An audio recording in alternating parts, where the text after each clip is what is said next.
Eh bien, bon matin à tous. On va pouvoir étudier un thème dans la parole de Dieu ce matin. J'aimerais prier pour commencer. Notre Dieu, oh combien c'est précieux de pouvoir lire, étudier, méditer ta parole ce matin. Gloire à toi. Toute la gloire revient à toi pour le beau message qu'elle contient, pour cette vérité dans nos vies, pour ce repère dans ce monde difficile. Nous avons ta parole et bénis-la encore ce matin.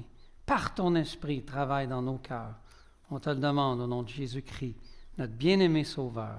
Amen. Vous savez, justement, des repères, on en a besoin. On dit... une dernière étude récemment sur la génération Z disait que les jeunes ont besoin de retrouver des repères. C'est comme si tout avait été démonté.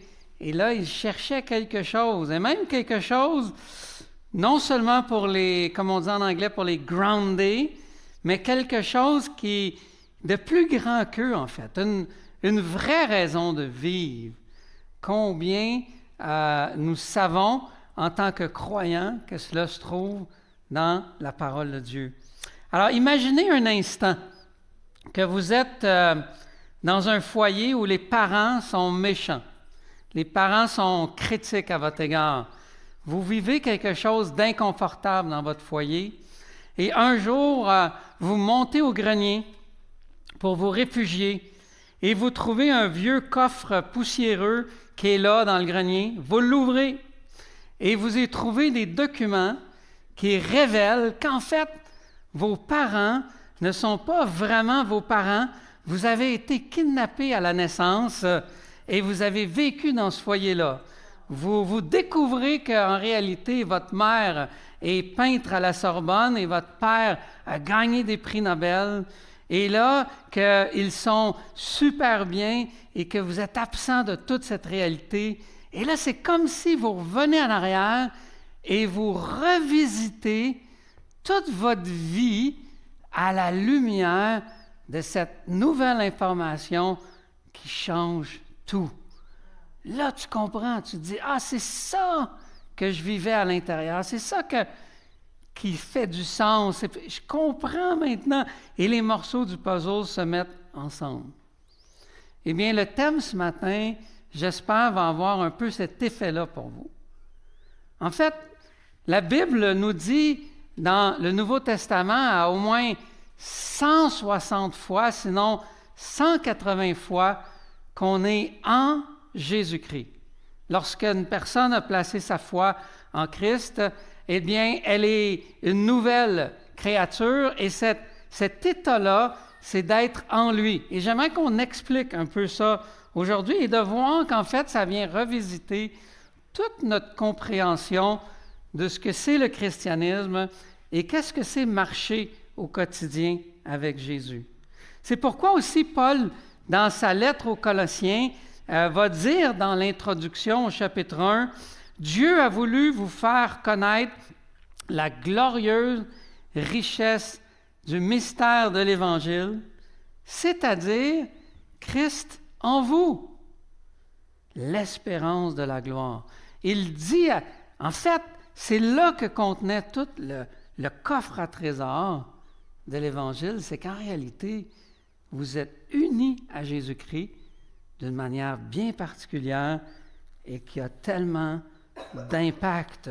Alors, laissons-nous un peu à laisser notre imagination aller ce matin à explorer cette vérité ensemble, que vous soyez nouveau, que vous soyez ancien. Je crois qu'elle va vous apporter beaucoup de bénédictions. Vous savez, des fois, on cherche les choses concrètes qu'on peut toucher. Ce matin, on est beaucoup plus dans les choses moins concrètes, mais qui ont des implications, des ramifications très concrètes. Et c'est pourquoi Paul dit dans Corinthiens, « Regardons non pas à ce qui est visible, mais à ce qui est invisible. Car les réalités visibles, elles, sont passagères, dit Paul. Les invisibles sont éternelles. » Regardons ce qui est éternel ensemble. Un puritain, donc un pasteur au 17e siècle disait, Jonathan Owen, il disait, l'union avec Christ est la plus grande, la plus honorable et la plus glorieuse des grâces que nous partageons avec Christ. Même un autre auteur de la même époque dit, la vraie religion, ce n'est pas simplement une saine doctrine et une piété exemplaire, mais c'est une communion avec une affection des réalités spirituelles que nous avons dans notre relation avec Dieu en Jésus-Christ. J'aimerais donc vous parler un peu de l'adoption ce matin. Le premier point, c'est l'adoption comme moyen d'avoir obtenu l'union en Christ. Après ça, on va essayer de détailler qu'est-ce que c'est ça, l'union avec Jésus-Christ, et quels sont les bénéfices. Donc, un petit plan assez simple ce matin. Eh bien, imaginez qu'un jeune ouvrier dans un grand royaume dont il est un esclave en train de travailler sa terre, il sait très bien que l'empereur, au-dessus de tout, de ce royaume, ne le connaît pas du tout. Il serait extrêmement privilégié de juste pouvoir un jour passer devant lui et lui serrer la main. Et s'il vivait juste ce moment-là, il en parlerait à ses enfants, ses petits-enfants pendant des générations. Juste d'avoir été dans la même pièce que cet empereur. Imaginez que cet ouvrier, cet esclave dans ce royaume reçoit la demande de l'empereur de devenir son fils. Sa première réaction serait certainement il serait presque troublé. Est-ce qu'on est en train d'essayer de me piéger? C'est tellement grand, c'est tellement inimaginable qu'il ne peut presque pas le recevoir comme une bonne nouvelle au début. C'est presque aussi pour lui une offense, parce que ça veut dire qu'il doit abandonner sa famille, son statut, peut-être même son nom, pour pouvoir être adopté et maintenant siéger et manger à la table de l'empereur avec le statut de fils. Statut que peu de gens ont dans ce royaume. En fait, la demande est d'abandonner son identité qu'il a présentement pour apprendre et obtenir une nouvelle identité avec un nouveau style de vie où tout est changé et où même les comportements sont changés. C'est de cette manière-là que Paul comprenait l'adoption quand il nous dit dans le Nouveau Testament qu'on a été adoptés. On était esclaves du péché. On était étrangers au royaume de Dieu. On n'était pas dignes d'être à la table du roi des rois. Et le Saint-Esprit a accompli l'œuvre de la rédemption dans nos cœurs, nous a rachetés et on a été adoptés. Le Nouveau Testament dit, on est maintenant fils ou filles de Dieu. Extraordinaire. L'adoption au premier siècle n'était pas tant une question de donner des parents à un bébé, mais c'était de donner un nouveau statut, une nouvelle identité qui nous permettait maintenant d'avoir d'énormes privilèges. Des privilèges qu'on n'aurait jamais vus avant. Nous avons été adoptés. On a changé de statut. Tout a été transformé. On est dans une nouvelle éthique de vie. On est assis à la table du roi. Et même, on est co-héritier avec Christ. On reçoit l'héritage familial parce qu'on en fait partie. Et tout ça nous a été obtenu par l'œuvre et le travail de Jésus-Christ pour nous gratuitement. C'est merveilleux quand même, hein? On est adoptés. J'aimerais qu'on se plonge un peu dans Galates 2:20 pour un peu nous faire comprendre tout ce qui a changé quand on a été adopté ainsi. Galates 2:20 nous dit ceci. J'ai été crucifié avec Christ. Et ce n'est plus moi qui vis, c'est Christ qui vit en moi. Ma vie présente dans la chair, je la vis dans la foi au Fils de Dieu qui m'a aimé et qui s'est livré lui-même pour moi. Le début de la phrase, premièrement. Ce n'est plus moi qui vis. J'ai été crucifié avec Christ. Ce n'est plus moi qui vis. Le moi ici, c'est le ego en grec. C'est l'être. Paul n'est plus ce qu'il était initialement parce que ce François-là, si je l'applique à moi, il a été crucifié. Il faut aller au cimetière pour le rencontrer, celui-là. Il est mort. Il a été crucifié. Même si ça s'est fait il y a 2000 ans, pour Dieu qui traverse les temps, qui est au-dessus du temps, c'est à ce moment-là que moi, j'ai été crucifié. Je suis décédé. Ma vie en Adam, la Bible parle aussi de qu'on est en Adam au départ, le premier représentant, qui lui nous a pas donné grand bénéfice. On a la vie, mais on a toute la conséquence du péché, d'être pécheur et du jugement associé à ce péché-là. On était en Adam, maintenant on est en lui, en Jésus-Christ. On a un nouveau représentant maintenant qui nous déverse sur nous tous ses bienfaits.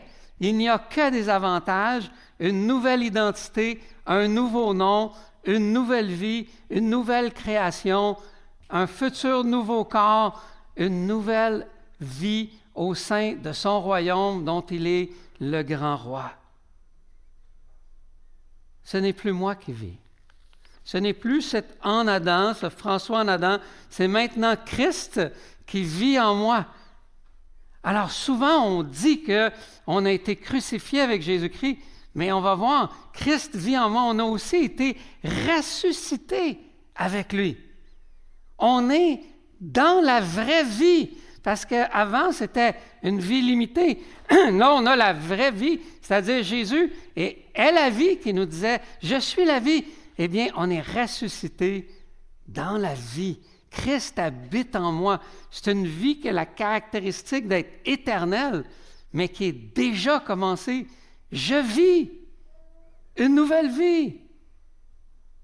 Et je suis même assis avec lui, déjà dans les lieux célestes. Et je règne déjà avec Christ. Ça, c'est ce que l'union avec Christ nous dit. Le fait d'être ressuscité et que lui est ma vie, qu'il est en moi et je suis en lui. Et tout l'ancien est complètement terminé. On a des fois de la difficulté à comprendre dans l'expression qu'on dit « c'est déjà là », mais pas encore parce qu'on n'est pas dans les nouveaux cieux, nouvelles terres. Mais on dirait qu'on croit plus le pas encore et on a plus de difficulté à croire le déjà. On se perçoit à tort encore comme si on était en Adam. Parce qu'il y a encore une trace de péché qui sort de nous, ça nous confond, ça nous trompe, et ces résidus qui sont encore présents nous faussent la perception de ce qui est réellement arrivé, que la parole de Dieu confirme. Maintenant, le Saint-Esprit gouverne ma vie. C'est lui qui a opéré cette transformation. C'est plus que de dire « j'ai Jésus dans mon cœur », c'est de dire que toute mon identité, ma stature, mon positionnement a été renouvelé. Est-ce qu'on peut dire amen au moins à ça? Wow! Je ne suis plus un Turcotte. Je suis un fils du roi. Ce n'est pas que je ne pêche plus, comme je disais, mais croyons-nous cette vérité de l'Évangile que Paul va répéter et répéter. Et pourquoi il va le dire 170 fois? Parce qu'on est dur de compreneur. Et on a besoin de saisir qu'on est en lui. C'est pas rien. Si quelqu'un me demanderait, François, comment va ta relation avec Dieu? Ah, moi, elle est parfaite. Hein? Elle est parfaite? Mais oui. Le Père est parfait. Il est en relation avec Jésus qui est parfait. Et moi, je suis en lui. Voulez-vous quelque chose de plus parfait que ça? C'est extraordinaire. Et c'est ce que l'union avec Christ nous enseigne. Le péché commis aujourd'hui, cet après-midi, ne changera pas votre identité.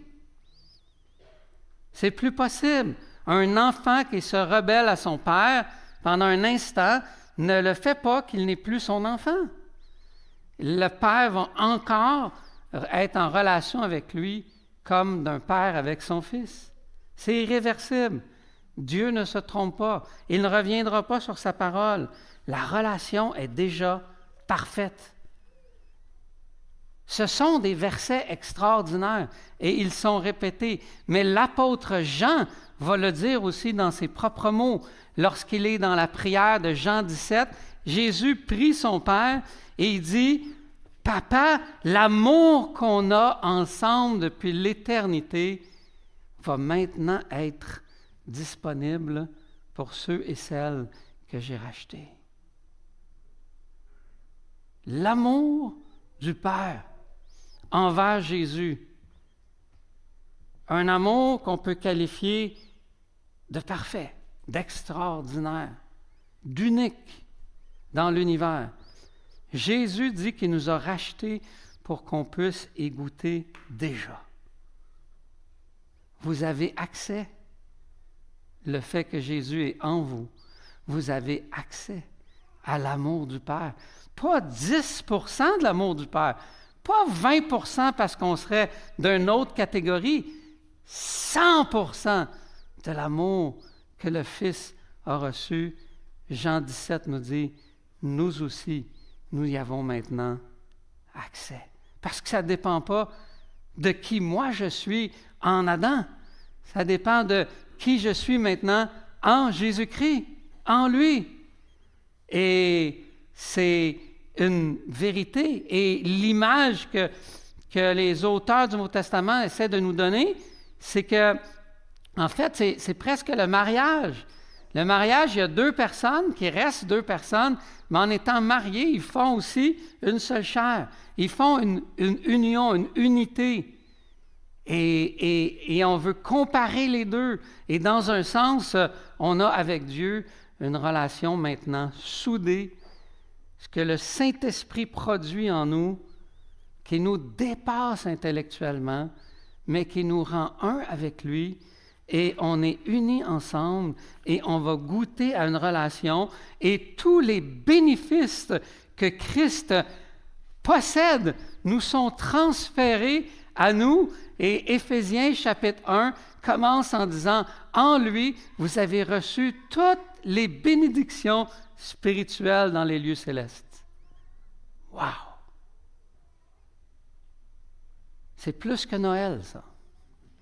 C'est Noël plus plus. C'est extraordinaire. Je suis déjà revêtu des habits du Christ.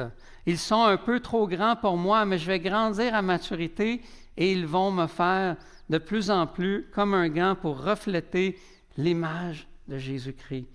On est transformé en vue de cette image-là.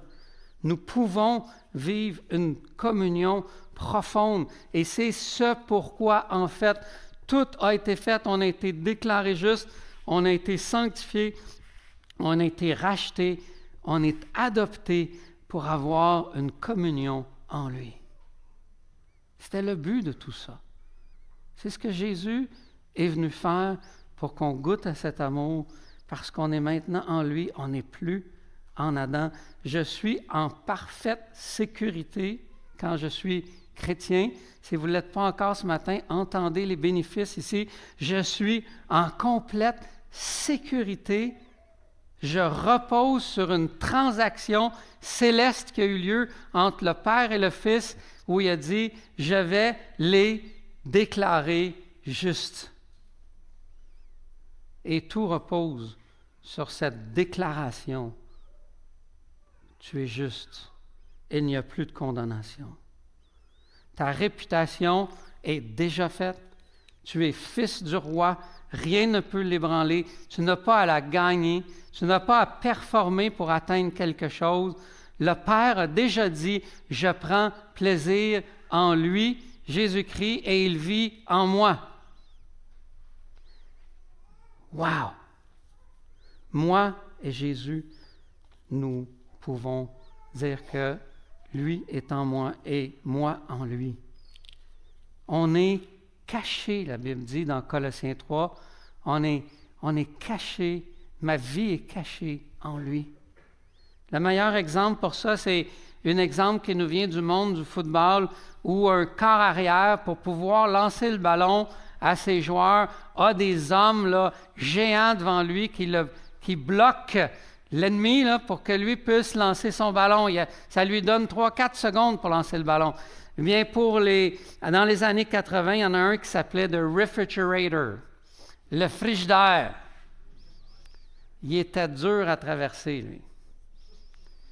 Et le corps arrière qui a joué pour lui disait ceci, « Quand je courais derrière lui, j'étais complètement caché par sa force et sa puissance. Je courais librement. Tout ce qui devait me frapper le frappait lui. Il me frayait un chemin devant les forces hostiles. J'étais caché en lui. » Wow! C'est exactement ce qu'on vit en Jésus. On peut courir librement dans notre nouvelle identité et cette communion riche qu'on a avec Jésus. On est caché. Vous avez connu la mort, Paul dit dans Colossiens 3, à une ancienne identité et votre vie est maintenant cachée avec Christ en Dieu. Une relation dans laquelle j'ai tous les privilèges. L'apôtre Pierre, comment le dit-il dans ses propres mots? Il dit ceci, que pour marcher dans ce monde et ne plus être, rappeler qu'on n'est plus attiré par les choses qui étaient en Adam avant nous, il dit, vous êtes devenus participants de la nature divine. Hey, j'aurais eu peur de dire ces mots-là, moi. Mais Pierre le dit, vous êtes participants de la nature divine. Dieu est resté Dieu, il n'y a pas de mélange. Ce n'est pas comme les religions orientales, mais il y a une réalité opérée par le Saint-Esprit, invisible à nos yeux, mais qui nous a rendus participants de la nature divine. C'est votre vie. Comme croyant ici ce matin, c'est votre vie, c'est votre réalité, c'est votre identité. Vous n'êtes plus en Adam, vous êtes en Jésus-Christ. Et ce n'est pas juste une idée à comprendre, c'est toute une expérience à vivre. Jésus vous invite à marcher, comme Paul dit, je reviens à Galates 2:20, ma vie présente dans la chair, je la vis dans la foi au Fils de Dieu. Ma vie présente, ma marche présente, elle est par la foi. Par la foi en quoi? En tout ce que je vous ai dit, dans tout ce qui est écrit ici. Paul marchait avec la foi de sa nouvelle identité, sa nouvelle réalité, l'Esprit Saint qui gouverne sa vie, Christ qui est en communion avec lui parfaite. Je vis par la foi au Fils de Dieu qui m'a racheté, qui m'a aimé pour que je puisse avoir cette nouvelle réalité-là. Vous savez, les moments forts quand on va à Walt Disney, il y en a qui sont déjà allés à Walt Disney ici? Quelques-uns? Moment fort quand on est là-bas, j'étais là avec mes enfants il y a une vingtaine d'années maintenant, et là, on rencontre les personnages, grandeur vivante de Disney. À l'époque, nous, c'était Monster Inc., un gros monstre bleu, là. Et là, les enfants, là, allaient faire un hug. Ils étaient presque au complet dans le toutou, là. Ils étaient tellement contents. En fait, la personne à l'intérieur du costume reçoit toute la journée ces hugs d'amour. On ne sait pas ce qu'il y a de l'air. Il est caché. Mais quand les enfants le voient, ils le hug. Il reçoit toute l'affection et l'amour des enfants. C'est la même chose pour nous. On est caché en Jésus.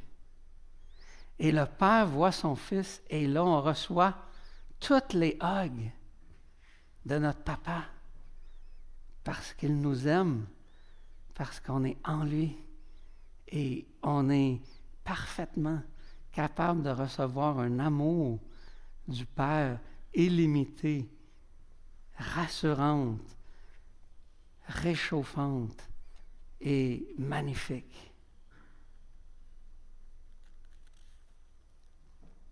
Rien ne peut nous permettre de définir complètement cette vérité spirituelle.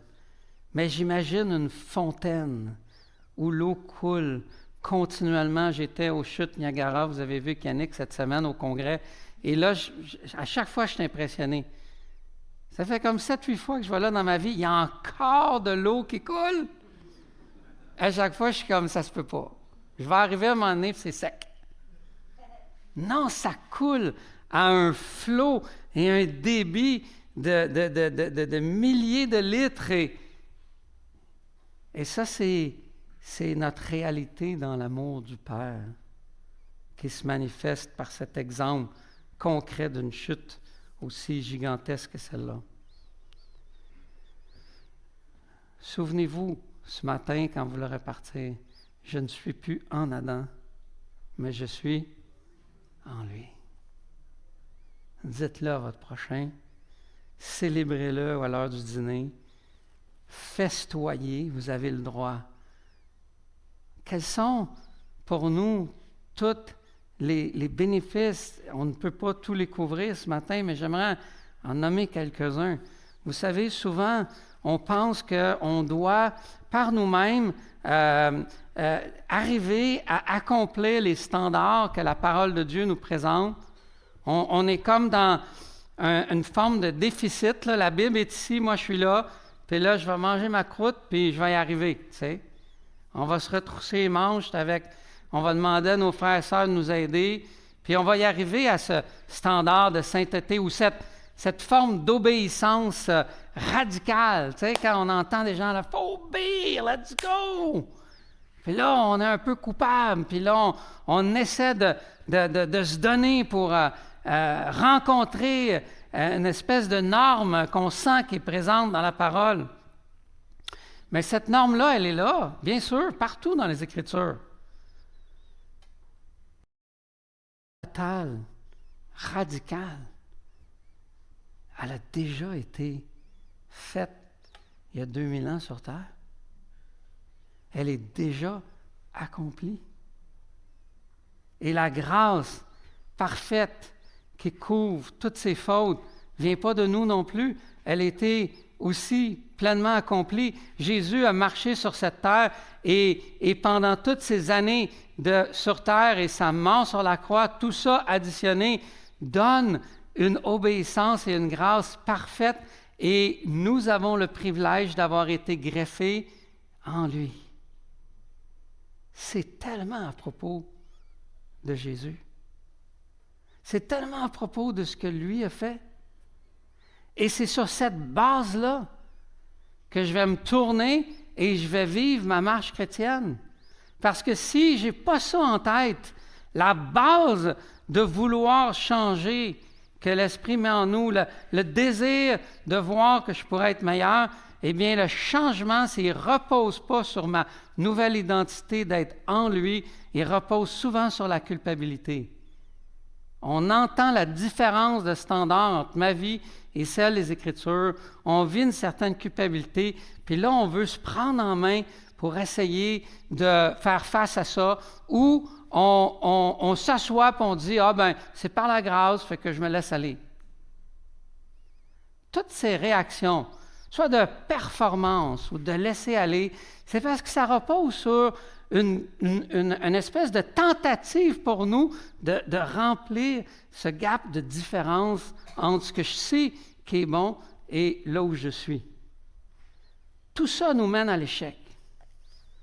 Tout ça nous mène dans un échec, Un homme écrivait son journal à tous les jours.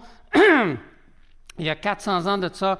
Et puis là, il dit, ah là, je fais la résolution ce matin de me lever à 5h30 et puis de passer du temps avec Dieu et de grandir là-dedans. Et puis il faisait plein de résolutions. Puis on a l'opportunité, nous, de lire toutes ces entrées du journal. Et là, plus tard, il confesse parce qu'il ne s'est pas levé à 5h30. Et là, il se résolut, mais là, à 6h le matin. Puis à la fin de sa vie, sa résolution, c'est 7h30 le matin, tu sais. Il n'y arrive pas. Il n'est pas capable. Parce qu'il faisait tout reposer ça sur une autre base que celle de sa réalité spirituelle. On ne change pas dans notre marche chrétienne vers la sainteté, vers une vie meilleure, vers une obéissance radicale, sur la base de quelque chose qu'il faut combler. Non, on est déjà dans la plénitude. On part avec le réservoir plein. En fait, notre vie de tous les jours ne reflète pas encore 100% l'état dans lequel on est. Mais pour changer, Jésus va dire une parole complètement révolutionnaire dans Jean chapitre 15. On lit, et là c'est un contexte où il faut obéir aux commandements, aimer notre prochain. Il dit, pour porter du fruit, il dit 3 mots. Demeurez en moi. Moi, si j'étais en forme, là, puis je serais athlétique, puis Dieu m'avait donné un corps athlétique, là, j'aurais le goût de faire le 100 mètres. Hein? Je regarde ça aux Olympiques, c'est incroyable. En 9 points quelques secondes. Et là, tu es sur le point de départ. Là. 3, 2, 1. Moi, je veux courir. Jésus, il dit, demeure. Hein? Comment je vais arriver au bout de la ligne si je ne cours pas? Demeure en moi. Et tu vas porter du fruit. Voyez-vous comment ça nous brise le cerveau? Demeurer, c'est même pas un verbe d'action. C'est un verbe intransitif, c'est un verbe, si on veut, un peu passif. Reste, demeure. Demeure en moi. C'est-à-dire, prends conscience pleinement de ce que tu es en moi, par la foi. Contemple ces vérités et laisse-les macérer ton âme et ton cœur de ces hugs d'amour du Père. Et c'est cette grâce et cette bénédiction d'être en lui qui va complètement venir déposer par la puissance de l'Esprit des affections qui va faire que dans votre quotidien, ces nouvelles affections spirituelles des choses en haut vont être présentes par le fruit de l'œuvre et du travail du Saint-Esprit. La seule action que j'ai, si je le mets dans le mode de marcher, c'est de marcher par la foi, Paul dit dans Galates 2:20. Ma vie présente dans la chair, je la vis par la foi. Et c'est donc se demeurer en lui, arrêter notre cerveau là, qui spinne dans la performance, la culpabilité ou le laisser aller, puis de reprendre par la foi, de saisir l'immensité que l'on règne présentement dans les lieux célestes. Déjà. Pas tantôt. Déjà. Et on est en communion parfaite avec le Christ sur la base de son œuvre à lui. Vous savez, l'autre application, bénéfice, c'est que je m'en vais dans la prière, pas avec une attitude un peu piteuse. Ouais, mais là, tu vas me recevoir, moi, matin encore. Tu sais que je suis la plus galeuse du groupe, là. Je ne suis pas comme un tel. Non. J'arrive dans la prière. Je suis capable de confesser mes fautes au Seigneur. pour laquelle il a déjà payé le prix, il en est conscient, il a déjà payé le prix, et je suis déjà plus dans l'identité associée à ça, je suis dans la nouvelle identité. Uni à lui, je peux aller dans la prière, et là vous pouvez penser à tous les textes que vous connaissez dans Hébreux, par exemple, approchez-vous du trône de la grâce. On peut y aller. Vous avez un avocat auprès du Père. On peut aller là. On est accueilli 24/24 comme un fils. Et on peut avoir cette communion riche et profonde de dire, j'ai accès à ton amour parfait encore ce matin. Et que ces vérités-là réchauffent nos cœurs, provoquent par la puissance de l'Esprit une affection de marcher de gloire en gloire. Parce que j'ai le goût de refléter mon roi. Il est tellement bon. Il est tellement extraordinaire. Vous savez, les fans finis, là, on entend parler des Swifties, là, les fans finis, là, ils arrivent au spectacle, là, ils n'arrivent pas piteux, là. Ils sont dans la fête.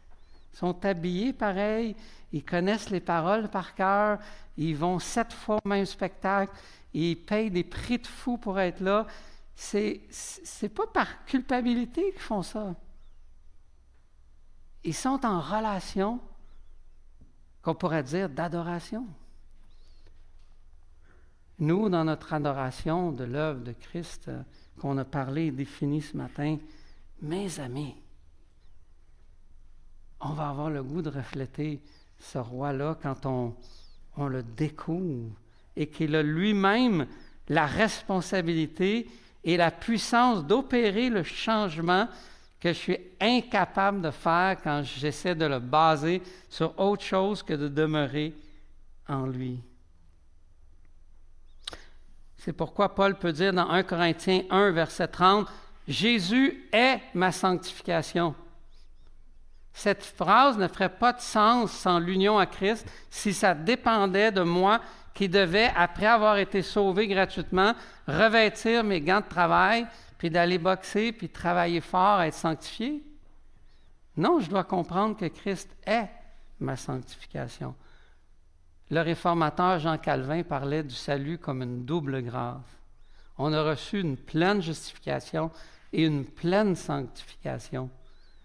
Et c'est dans l'adhésion à cette double grâce que les affections de mon cœur vont être transformées pour refléter de plus en plus l'image de mon roi Jésus-Christ. On n'a pas travaillé pour être adopté, on ne travaille pas pour être changé. Le changement est quelque chose que Dieu fait. Et quand la Bible, le Nouveau Testament, nous parle de travailler à notre salut, je crois qu'elle ne parle pas ici d'efforts à commettre avec sueur, mais je parle plutôt de travailler, à me rappeler, à demeurer, travailler à demeurer en lui. Et dans l'image du cep et des sarments que Jésus dit cette déclaration-là de demeurer en lui dans Jean 15, on ne voit pas des branches à terre qui courent et qui sont en sueur. On voit des branches greffées au tronc qui ne bougent pas. Et ils sont chargés de fruits. Encore en allant aux pommes dernièrement, vous êtes allé peut-être, tu vois ces branches qui courbent sous le poids des fruits. Et la branche n'est pas en train de se dire faut que je pousse la sève. Non, c'est organique. C'est Dieu qui fait l'œuvre. La même chose pour nous, c'est l'image qu'il nous donne. Le Saint-Esprit lui-même se charge de notre transformation. Restons la branche connectée. Quels sont les signes que je suis peut-être en performance? Et si vous péchez et vous dites, quelle sorte de chrétien que je suis? Là? Ça, c'est des phrases de performance. Ou vous avez lu votre Bible, vous avez évangélisé, vous vous sentez bien, vous n'avez pas fait ça, vous vous sentez mal. Vous êtes en mode performance. Si les activités de la vie chrétienne semblent être un devoir, vous êtes en mode performance. Je suis en mode performance. J'ai oublié de demeurer en lui.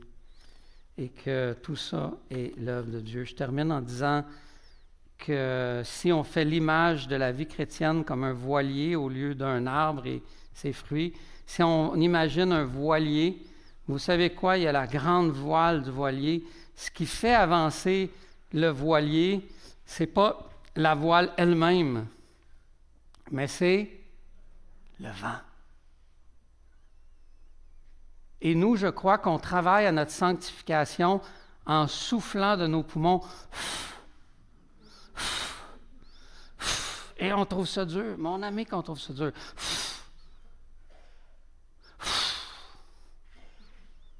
Ça ne bouge pas. Ça ne change pas. Et vous avez déjà été peut-être sur l'eau et là, le vent arrive, mon ami. Ça gonfle la voile. Le vent, c'est Dieu. On est juste une voile. On demeure attaché au mât. Et le vent de Dieu nous transforme.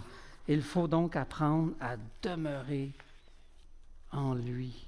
Même 1 Jean chapitre 3 nous dit que si vous demeurez en lui, vous ne péchez pas. Parce qu'on est à l'image de Dieu. Et il y a tout un travail, oui, à méditer et à prendre conscience. Je me souviens d'un couple que je connaissais qui avait adopté un enfant d'un pays pauvre, et puis l'enfant, à un moment donné, était à table, mangeait avec eux, et sans s'en apercevoir, à un moment donné, ils arrivent dans son garde-robe, puis il y avait une pile de restes de nourriture. Là, qu'est-ce qui se passe? Et là, il découvre que l'enfant, à chaque repas, il s'en mettait dans les poches. Il remplissait ses poches et il vidait ses poches dans le garde-robe en prévision du jour où il en aurait plus. Parce que d'où il vient, il y a des journées qu'il y en a, puis des journées qu'il n'y en a pas. Et là, les parents pleuraient. Puis ils ont essayé de le sécuriser pour lui dire, « Hey, ici, là, il va y avoir de la nourriture à tous les jours. » Cet enfant-là devait apprendre à vivre dans l'amour de son nouveau père et d'adapter ses comportements, sa réalité dans le nouveau royaume dans lequel il avait été placé. À ceux qui sont ici en lui, à vous tous qui avez placé votre foi en Christ. 2 Corinthiens 3, 12, à force de contempler la gloire du Seigneur, nous sommes transformés à son image. Un autre verbe, contempler, demeurer, revêtir. Chez Pierre, il dit, armez votre pensée, saignez, mettez dans votre tête les choses et vous serez transformés. Seul Dieu est le vent. Et nous pouvons apprendre à goûter à notre intimité avec notre bien-aimé Sauveur pour marcher avec lui de gloire en gloire et de cesser de regarder nos péchés pluriels et les laisser nous définir qui nous sommes. Parce que nous devons apprendre à saisir que nous ne sommes plus en Adam, mais on est maintenant en lui. Amen. Que Dieu vous bénisse. Seigneur, je te prie pour cette assemblée. Je te prie premièrement pour tous ceux qui seraient nouveaux ici et qui n'avaient pas encore saisi la bonne nouvelle de Jésus. Je te prie qu'ils découvrent la puissance de la nouvelle identité que donne Jésus en croyant en lui et qu'ils puissent le faire même de demander à quelqu'un autour d'eux, conduis-moi à Christ. Et pour ceux qui le connaissent, Seigneur, je te prie pour mes frères et sœurs. Oh, vraiment. Qui partent d'ici ce matin gonflés de leur véritable identité et que cela affecte leur démarche leur transformation. Seigneur, je te prie qu'ils puissent saisir de plus en plus l'amour du Père pour eux, qu'ils puissent de plus en plus s'asseoir en prière avec Christ dans les lieux célestes et de parler ensemble, unis dans la gloire. Je te prie pour ces choses au nom de Jésus. Amen.